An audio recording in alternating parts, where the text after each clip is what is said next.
बाबा भगत राम साहिब जन ॿुधाईंदा न, टिन तरहनि जा जेके सत्संगी श्रोता हूंदा आहिनि, हिकिड़ा पत्थर जे समान, ॿिया कपां जे समान, टिया मिश्रीअ जे समान। हिकिड़ा पत्थर जे समान जीवन भर 100 साल रखो, निकिरो त पत्थर जो पत्थर। त छा पोइ अहिड़ा जेके दिलि वारा आहिनि, स्टोन हार्ट वारा, उन्हनि खे सत्संग ते न अचणु खपे? न न, अहिड़ी ॻाल्हि न आहे। पत्थर बि अगरि अंदरि अची वञे त जेतिरी देरि गंगा जे अंदरि हूंदो, धूल खां बचियलु हूंदो, मिटीअ खां बचियलु हूंदो, लूह खां बचियलु हूंदो, माण्हुनि जे ठोकर खां बचियलु हूंदो, आहे न? उन्हनि ते बि कृपा थींदी आहे। ऐं उहो पत्थर कॾहिं मिस्री ठही वञे हुनजो बि पतो न आहे, बसि श्रद्धा रखे। ॿिया हूंदा आहिनि कपां जे समान, भैया 5 मिंट ई रखो, 1 मिंट रखो, ॿाहिरि कढो त हा हिकदमि थधी थधी जल भरियल, उन में कोमल कोमल वजन वधी वियो। एतिरी सी कपां, अरे 4 गुना वजन थी वियो, छो? जल भरिजी वियो न अंदरि। लेकिन थोरी सी देरि रखो उनखे हवा में, उस में, त वरी उहो जल गायब थी वेंदो, सुकी वेंदो, उहा कपां उहे जो उहे। ऐं टिया हूंदा आहिनि मिश्रीअ वांगुरु, उन्हनि खे गंगा जीअ जे अंदरि विझो, 15 मिंट पोइ वञो कढणु वञो।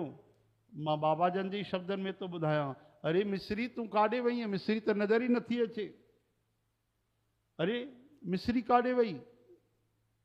अरे तूं काॾे वई आहे मिश्री? तरी आवाज़ आई, हा हा मां अंदरि ई आहियां, गंगा में ई आहियां। अरे तूं नज़र त नथी अचे? चई मां ख़ुदि गुम थी वई आहियां, मां त गंगा में मिली करे लीन थी वई आहियां। चओ हरे राम। मिस्री पाण खे ई वई विसरी। ईअं सत्संगी हुजे, अचे ठोस मिस्रीअ वांगुरु, वञो त हुनजो पतो ई न पए त आहे काथे, गंगा मय थी वञे। चओ हरे राम। उल्टो गंगा खे बि मिश्री पंहिंजे अनुपात जे अनुसार मिठो करे छॾींदी, आहे की न? मान लो गंगा जी त अपार आहे, 1 किलो मिश्री रखी तव्हां मान लो, त जेतिरी देरि उहा जंहिंमें वही थोड़ी थोड़ी अंश में, त उहो जल खे मिठो कंदी की न कंदी? त अहिड़ी तरह सां भरत महाराज बि मिस्री जे समान आहिनि। अरे राम जी त अनंत अपार नथा आहिनि, कोई पार कोन्हे, पर भरत महाराज अहिड़ी भक्ति कई, राम जी खे बि मिठो करे छॾियो।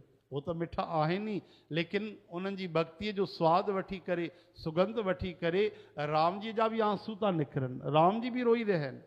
इहो ई त आहे कि भक्त भगवान खे बि सुख ॾींदा आहिनि।